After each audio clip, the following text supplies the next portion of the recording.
Hello, this is 6 Minute English. I'm Neil. And I'm Beth. Would you like some fried chicken and chips with gravy, Beth? No thanks, Neil. I don't really like fried chicken. It's too oily for me. Okay, no problem, but maybe you'd like some organic poulet rôti in a tender meat jus with frites. Oh, that sounds interesting. What is it? Well, it's French for chicken and chips with gravy.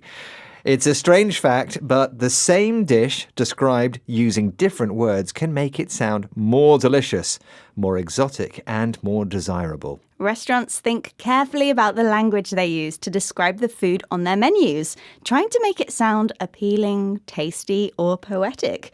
Instead of hamburgers, we have gourmet burgers.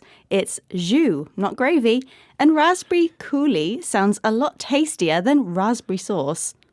Many of the words used to describe gourmet food, that's food which is higher quality and more sophisticated than usual, are French, coming from a country with a long tradition of high-level cooking called haute cuisine.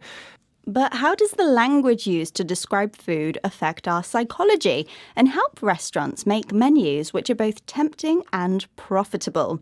That's what we'll be finding out in this programme, along with some useful new vocabulary as well. But first, I have a question for you, Neil. To train as a classical French chef takes months as a full-time apprentice. But what is the name of the most famous cooking school teaching French haute cuisine?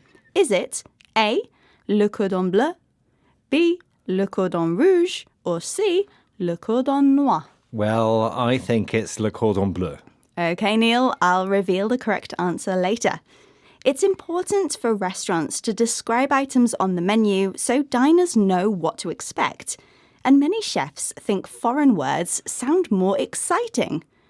But according to linguist Dr. Kerry Matwick, the use of French is decreasing. Here, Kerry explains why to Ruth Alexander, presenter of BBC World Service programme The Food Chain. Yeah, there are studies that show that because it sounds fancier. Therefore, French food has long been considered the gourmet food. And it was popular, but I would say now there's a tendency to not use French because it sounds pretentious. So it can turn a diner off. Many restaurants use French names in menus because they sound fancy, an adjective meaning special or unusual, with lots of decoration. Kerry disagrees. She thinks French names used to be popular, but are now seen as pretentious.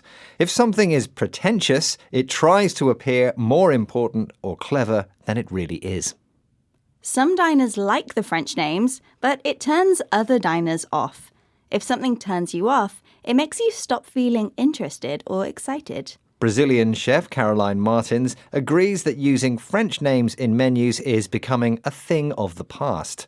Caroline has stopped using French names in her pop-up restaurant Sampa in Manchester, as she explained to Ruth Alexander for BBC World Service programme The Food Chain.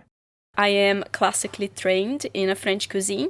I was using a lot of French terms, and that wasn't very welcome. People would be very confused. They would ask me, what is this brunoise? What is this chiffonade? They would definitely avoid the dishes, or they would be sarcastic as well about it, I had people booking a table, sitting down, and then they start seeing all these French terms, and they just leave. Really? Yes, I had that happening. You had people walking out of the Yes. restaurant. They just think, this isn't for me. This isn't for me. What is this? What am I eating? I want to eat food. I don't want to eat not names, posh names, Instead of feeling excited about dishes described in French, Caroline's diners were sarcastic about them. They mocked and made fun of them. Some diners even walked out. Caroline thinks French makes her cooking sound too posh, too fashionable, expensive, and not available to everyone. She's now started using English and her native Brazilian Portuguese on the menu and is pleased with the results. Customers don't feel confused, and their curiosity about the Brazilian dishes starts a conversation with the waiter. All this talk of food is making me hungry, Neil. Anyway, it's time to reveal the answer to my question. What's the name of the famous French cooking school that teaches haute cuisine? I said it was Le Cordon Bleu. Was I right? Le Cordon Bleu was the correct answer. The famous culinary arts school, Le Cordon Bleu, first opened its doors in Paris in 1895. Okay, let's recap the vocabulary we've learnt from this program, starting with gourmet food.